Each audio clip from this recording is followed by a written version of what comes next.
ఈ యొక్క church pastor గారు మరి ఇక లేరు అనేది మరి మనమందరం కూడా గుర్తించాల్సిన అవసరత ఉన్నది. ప్రార్థన దేవుని యొక్క వాక్యం అందించక ముందు మరి పాస్టర్ గారు పాస్టర్ గారు అని మీ దగ్గర నేను ప్రార్థన చేస్తున్నా కానీ నేను భాస్కరరావు గారు నాయన అంటాను. అందరూ అదే మాట, మరి భాస్కరరావు గారు నాయన అనే మాట అంటూ ఉంటాము. మరి వారు మా గురువుల్లో ఒక ఆయన భాస్కరరావు గారు, ముఖ్యమైన గురువుల్లో మరి భాస్కరరావు గారు ఒకరు.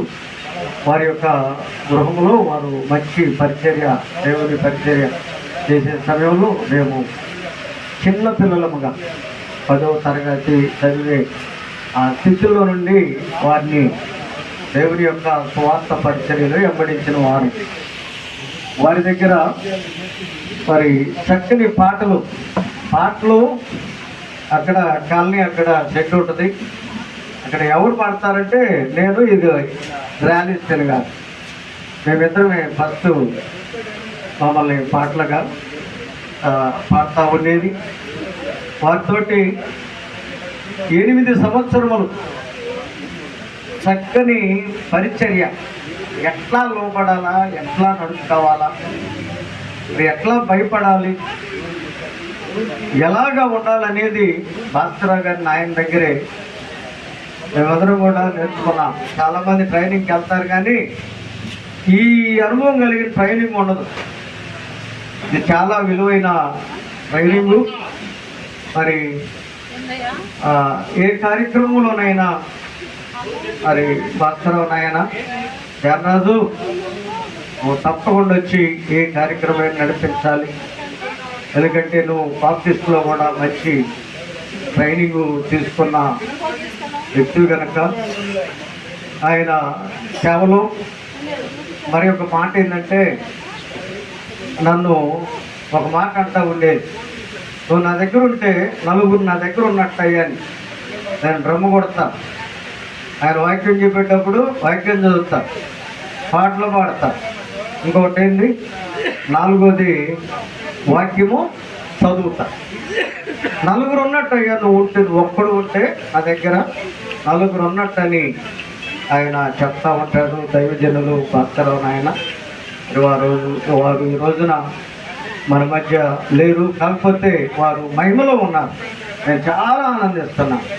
మంచి విశ్వాసం కలిగిన దైవజనులు, మన యోధా గోత్రపు సింహము యేసు ప్రభు వారైతే ఆయన యొక్క దత్తపుత్రులుగా, కుమారుడుగా, మరి సింహం బిడ్డగా మరి భాస్కరరావు నాయన గారు వారి యొక్క భక్తి జీవితాన్ని, లోకంలో కాదండి, లోకం సింహం కాదు, సింహం బిడ్డగా, సింహం బిడ్డగా మరి భాస్కరరావు నాయన వారు భక్తి జీవితంలో మరి ఎదిగి తన జీవితాన్ని దేవునికి సమర్పించు మంచి సేవ జరిగించినారు.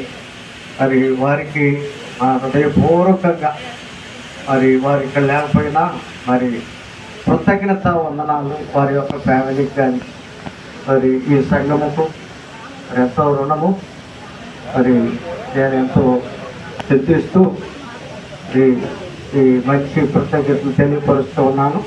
మరి భాస్కరరావు గారి బిడ్డలు కానీ వారి ఫ్యామిలీ ఇంకా వారికంటే ఎక్కువ సేవలో ముందుకొచ్చి సాగాలని తెలియపరుస్తూ గారు మన మధ్య ఉన్నారు. మరి బాప్టిస్ట్లో పెద్ద నాయకులైన మరి యేసురత్న గారు చనిపోగు వారి దగ్గర క్రిస్మస్ గిఫ్టుల్లో ఎన్నో నేను తీసుకున్నాను. వారి గిఫ్ట్ దగ్గరికి వెళ్ళి, ఎందుకంటే రామాయపట్నంలో మా ట్రైనింగ్ కనుక మరి మంచి సేవ వారి అన్నదమ్ముల్లో మరి చూడగలుగుతాం. Thank you. మరి సమయంలో మరి కూడి వచ్చిన దైవజనులకు, భాస్కరరావు నాయన కుటుంబానికి, సంఘస్థులందరికీ హృదయపూర్వక ధన్యవాదాలు తెలియజేస్తున్నాను. ఆయనతో మాకున్న సంబంధం చాలా దీర్ఘకాలికం. ప్రేమయ్య గారు మరియు నాయన గారు వారితో నేను చాలా 10 సంవత్సరాలు దాదాపు వారితో కలిసి ప్రయాణించాను. ఈరోజు ఈ మాట విన్నప్పుడు నాకు చాలా కష్టం అనిపించింది. దాదాపు 90 సంవత్సరాలు తన జీవిత కాలంలో మచ్చలేని మహనీయుడిగా ఆయన జీవించేందుకు స్థుతిస్తూ చిన్న ప్రార్థన చేస్తున్నాం. మహోన్నతుడా, కృపగల తండ్రి, ఈ దాసుడు అందరి చేత తండ్రిగా ఎంచబడ్డ దాసుడు నాయన భాస్కర్ రావు నాయన గారి సేవా పరిచర్యలో వారి పిల్లల విషయంలో కుటుంబ విషయంలో ఆయన సంఘపక్షంగా వచ్చిన సేవకులు ఆత్మీయులు దైవ సేవకులు అందరినీ బట్టి కూడా స్థుతిస్తున్నాను నాయన. మానవునికి ఒక దినం ముగింపు కలదు, అయితే ప్రారంభం కంటే ముగింపు ధన్యకరం అన్నావు నాయన. ఏముగా నీ దాసు ఎంతో పరిచయం చేశారు, కళ్ళారా ఆయనతో కొన్ని సంవత్సరాలు ఉన్నాం. తండ్రి ఎంతో సేవ పరిచర్య, ఆత్మల భారం, ఎప్పుడు కూడా ఆత్మల భారము, క్రమశిక్షణ ఆయన. మందిరములో ఎలా ఉండాలో జనులు సైలెంట్ ఆయనంతా మరి పాటించేవారు దైవ సేవకులు. నిజంగా అది దేవునికి నచ్చిన పని ప్రభువా. నిన్ను స్తుతిస్తున్నాం, మేమందరం కూడా నేర్చుకుంటున్నాం దైవ సన్నిధిలో ఏ విధంగా భయభక్తులతో ఉండాలో. ఈ దాసుని బట్టి నేను ఆలోచిస్తున్నానయ్యా. ఈ స్తోత్రములు, ఈ మంచి సమయం ఏమోగా నీ దాసుల కుటుంబాన్ని విడిచి సంఘాన్ని విడిచి నీలోకి రావటం, నీ మహిమలోకి రావటం ఎంతో హర్షించదగ్గ విషయమని భావిస్తూ ఆ కుటుంబాన్ని ఒక దినం మేమందరం కూడా నీ దగ్గర ఉండవలసిన వారిని.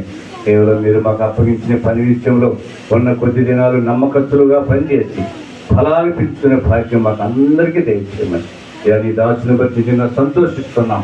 అలాంటి సేవ చేయాలని ఆశ కలిగి నేను కూడా ఉన్నాను ప్రభువా. అండి ఈ కుటుంబాన్ని జీవించండి, సంఘాన్ని జీవించండి. ఈ గొప్ప ఎంతమ యాత్రలో తండ్రి అనేకులకు ఆశీర్వాదకరంగా నీ దాసుని చేసినందుకే స్తుతి స్తోత్రాలు చెల్లిస్తూ ఈ ప్రార్థన యేసుక్రీస్తు వారి శ్రేష్టమైన నామంలో ప్రార్థించి వేడుకుంటున్నాను తండ్రి. దేవుని పిలుపును బట్టి ఈ లోకమును, ఈ లోక యాత్రను ముగించుకొని కుటుంబాన్ని, సంఘాన్ని, తనతో ఉన్న వారందరినీ విడిచి తనను సృజించి ఈ లోకానికి పంపిన దేవాది దేవుని ఒడిలో ఆయన సన్నిధిలో సేద తీరుతున్న మన ఆత్మీయ నాయకులు, ఆత్మీయ తండ్రి అయ్యగారిని జ్ఞాపకం చేసుకుంటూ ఈ సమయంలో చిన్న ప్రార్థనతో కొద్ది నిమిషాలు దేవుని వాక్యాన్ని ధ్యానిద్దాం. ప్రేమ కలిగిన మా ప్రియ పరలోకపు తండ్రి, మీకే వందనములు, కృతజ్ఞతాస్తుతులు, స్తోత్రాలు చెల్లిస్తున్నాము నాయన. మా ప్రతి ఒక్కరి జీవితాల్లో ఇలాంటి ఒక రోజు ఉంటుంది అని మేము నమ్మాలి. ఎందుకంటే ఈ లోకానికి పంపింది మీరే, నరులారా తిరిగి రండిని సెలవించుచున్నది మీరే నాయన. మీ దీన దాసులు, మా అందరికీ ఆప్తులు 89 సంవత్సరములు ఈ భూమి మీద ఆయుష్ ఆరోగ్యమును స్వతంత్రించుకొని మీ కృప ద్వారా మీ పరిచర్యను భుజస్కంధాల మీదకు తీసుకొని మీ నామమును మహిమపరిచి మీ దాసుని ఉద్దేశించి కొన్ని లేఖనాల నుండి మీ సన్నిధిలో మేమందరము కూడా మమ్మలను మేము పరిశీలించుకొనుచుండగా మా అందరితో మీరే మాట్లాడమని మా రక్షకుడు మీ ప్రియకుమారుడైన యేసుక్రీస్తు ప్రభువారి నామంలో ఈ ప్రార్థన అడిగి వేడుకొనుచున్నాము తండ్రి, ఆమేన్. పరిశుద్ధ గ్రంథమైన బైబిల్లో నుండి తిమోతి గారికి అపోస్తులుడైన పౌలు గారు రాస్తున్న 2వ పత్రిక 7-8 వచనాలను చదువుకొని కొద్ది నిమిషాలు ఈ సమయంలో దైవదాసుని యొక్క పరిచర్యను ఒక్కసారి జ్ఞాపకం చేసుకుందాం. దేవుని బిడ్డలారా, అపోస్తులైన పౌలు గారు తిమోతి భక్తునికి రాస్తున్న 2వ పత్రిక 4వ అధ్యాయము 7-8. మంచి పోరాటము చితిని, విశ్వాసమును కాపాడుకుంటుని, ఇక మీదట నా కొరకు నీతి కిరీటం ఉంచబడి ఉన్నది. ఆ దినమందు నీతి గల న్యాయాధిపతి అయిన ప్రభువు అది నాకు మాత్రమే కాకుండా తన ప్రత్యక్షతను అపేక్షించు వారందరికీ అనుగ్రహించును. ప్రభునందు ప్రియులారా, ముందుగా అధ్యక్షులుగా ఉండి కార్యక్రమాన్ని నడిపిస్తున్నటువంటి అన్నగారికి ప్రత్యేక వదనాలు. ఘనమైన దైవ సేవకులు, మరి అంకుల్ గారి యొక్క తమ్ముడు గారు ఘనమైన పరిచర్య బాప్టిస్టు వీడిలో చేస్తూ ఉన్నారు. ప్రత్యేకంగా అయ్యగారికి కూడా నా ప్రత్యేక అంకుల్ గారికి వందనాలు. అలాగే వేదికను అలంకరించిన సేవకులందరికీ, నాన్నగారికి, అందరికీ కూడా వందనాలు తెలియజేస్తున్నా.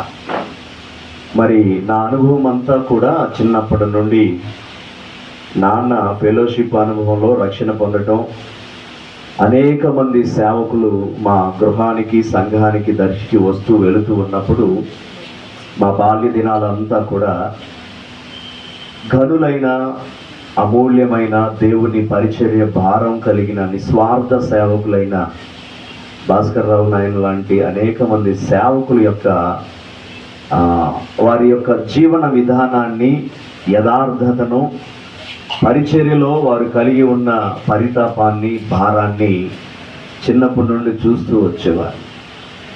దర్శి ప్రాంతంలో మరి నాన్నగారు సేవను ప్రారంభించినప్పుడు ప్రేమయ్య గారు కానివ్వండి, మొళ్ళమూరు యోహాన్ నాయన గారు కానివ్వండి, అద్దంకి యేసుదాసయ్య గారు కానివ్వండి, మరి భాస్కర్ రావు నాయన గారు కానివ్వండి, ఇలా అనేక మంది సేవకులు గృహాన్ని దర్శిస్తూ, సేవను దర్శిస్తూ నాన్నగారికి ఎన్నో సూచనలు, సలహాలు తెలియచేస్తూ, ప్రార్థనా అనుభవంలో అన్యుల మధ్య అక్కడ ఏర్పాటు చేయబడిన పరిచర్యను జాగ్రత్తగా చూడాలి నాయన అని హెచ్చరిస్తూ, మరి ఎన్నో విషయాలను నేర్పిస్తూ, ప్రార్థన ద్వారానే సేవ కట్టబడాలి అని నేర్పించే వారిలో నాయన గారు కూడా ఒకరు. ప్రత్యేకంగా ఆయన అంటే గుర్తొచ్చే ఒక అమూల్యమైన మాట ఏంటంటే, నీతిమంతుని గద్దింపు మనకి తైలాభిషేకం. చిన్నప్పుడు నాకు బాగా గుర్తు, నేను మందిరంలో కూర్చున్నప్పుడు, పిల్లలం కదా, అప్పుడప్పుడు లేచి బయటికి వెళ్ళి మంచినీళ్ళు తాగిరావటం, బయటికి వెళ్ళి కాసేపు కూర్చోవటం, ఇలాంటివన్నీ చేస్తూ ఉండేవాళ్ళం. ఏ సేవకుడు వచ్చినా ధైర్యంగా బయటికి వెళ్ళి వచ్చేవాళ్ళం, కానీ భాస్కర్ రావు నాయన వస్తే మాత్రం ఉంటే బయటన్నా లేదంటే లోపలన్నా, ఇంకంతే. ఇంక బయట లోపల తిరిగే ప్రసక్తి ఉండదు. ఎందుకంటే ఆయన హృదయం లోపల ఎంత ప్రేమ ఉంటుందో, ఆయన అంత యథార్థమైన గద్దింపుతో సంఘాన్ని ముందుకు నడిపించాలని ఆశపడుతూ ఉంటాడు. మరణం ప్రతి ఒక్కరి జీవితంలో సంప్రాప్తమవుతుందని కూర్చున్న మనందరికీ తెలుసు. 3 తరాలకు వెనకకు వెళితే మన వారు ఎవరూ కూడా భూమి మీద లేరని కూడా తెలుసు. మరణం ఫలాని కులానికో, మరణం ఫలాని మతానికో, మరణం ఫలానా దేశానికి ఇచ్చిన ప్రతి మానవుని జీవితంలో మరణం సత్యం, తప్పదు. ఉన్న అమెరికాలో పుట్టినా, ఆఫ్రికాలో పుట్టినా, భారతదేశంలో ఏ కులంలో పుట్టినా, ఏ మతంలో పుట్టినా, ఏ మనిషికైనా ఒకరోజు మరణం తప్పదు.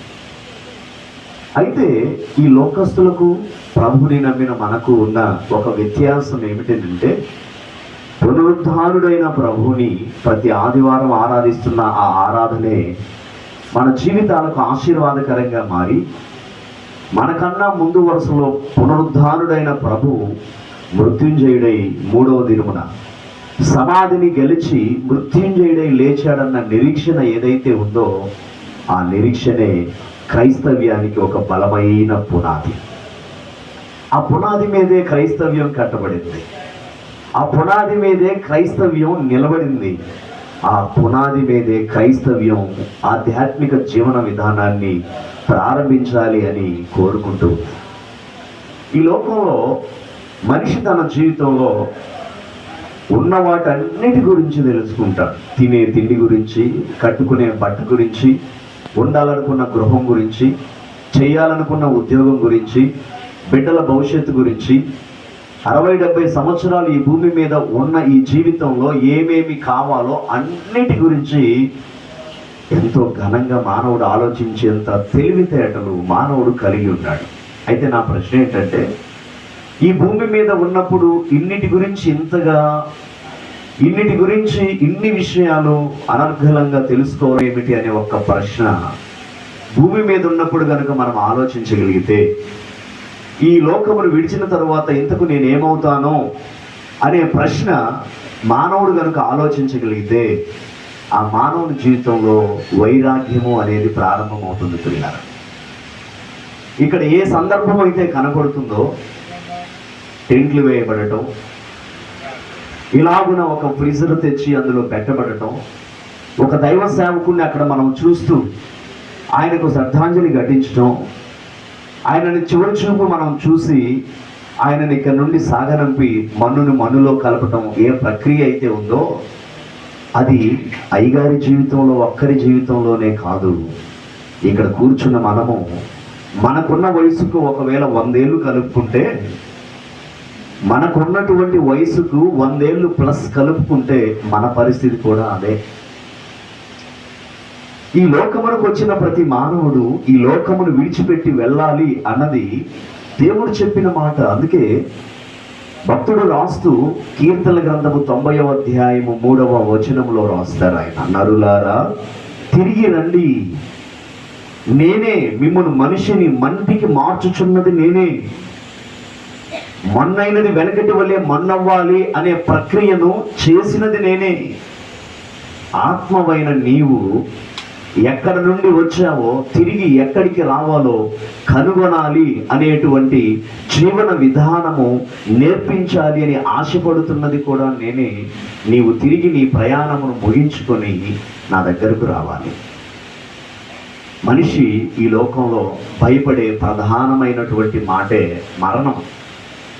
మరణం అనే ఆ 3 అక్షరాలు మనిషికి ముచ్చెమటలు పట్టిస్తాయి. ఈరోజు గొప్పవారికైనా నీకు మరణము సంభవించబోతుంది అనేది తనకు తెలిస్తే భయం ప్రారంభమవుతుంది, దిగులు ప్రారంభమవుతుంది, కలవరం ప్రారంభమవుతుంది. ఎందుకో తెలుసా?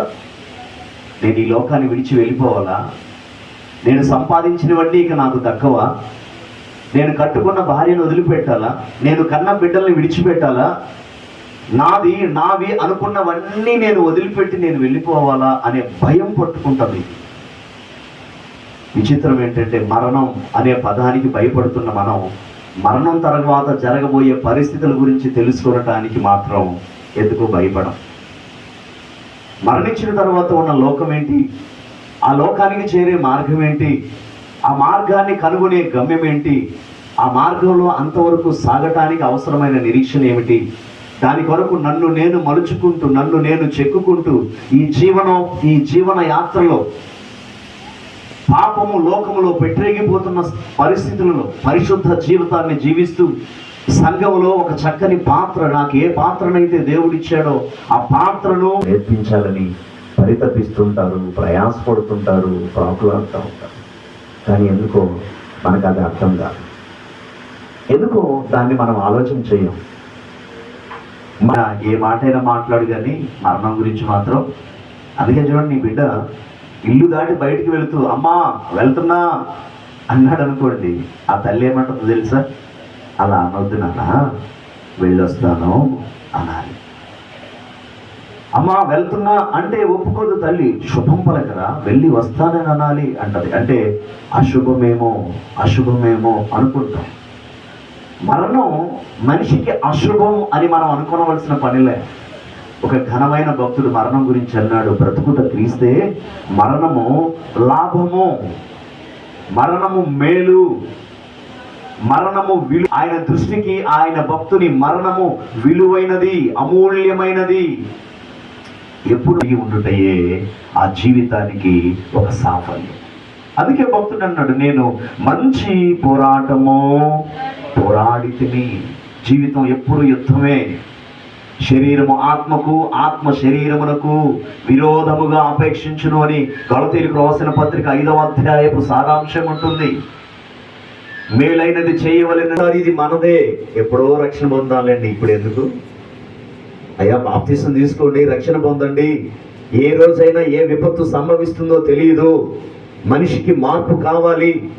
రక్షకుడైన యేసుక్రీస్తు ప్రభువారి రక్తం చేత శుద్ధీకరింపబడాలి, తద్వారా చేరే పరలోక గమ్యాన్ని స్వతంత్రించుకోవాలి అని పల్లెలు తిరిగి, పట్టణాలు తిరిగి అనేకులకు, మన బిడ్డలకు దేవుని వాక్యాలు తెలియజేస్తున్నా కాసేపు విన్నట్టు ఉంటారే, వేసుకోలేకపోతున్నారు పిల్లలు. కానీ భక్తులందరి జీవితాలు మీరు అధ్యయనం చేస్తే పాత నిబంధన నుండి కొత్త నిబంధన రాకులాడారు.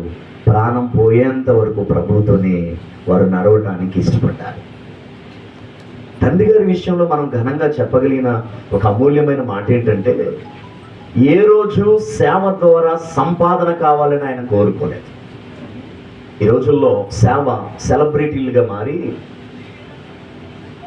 ఆ సేవను పనంగా పెట్టి లక్షల కోట్లు గడించాలని స్వార్థపూరితమైన ఆలోచనలతో సేవలో సంపాదన కొరకు ఎంతో మంది ఎన్నో రకాల ప్రణాళికలు సిద్ధం చేసుకొని సేవను చాలా గందరగోళమైన పరిస్థితుల్లోనికి సమాజంలో ఉన్న అనేక స్వార్థపరులు సేవను కుక్కలు చింపిన విస్తరలా క్రైస్తవ్యాన్ని పాడు చేస్తున్న వారు లేకపోలేదు.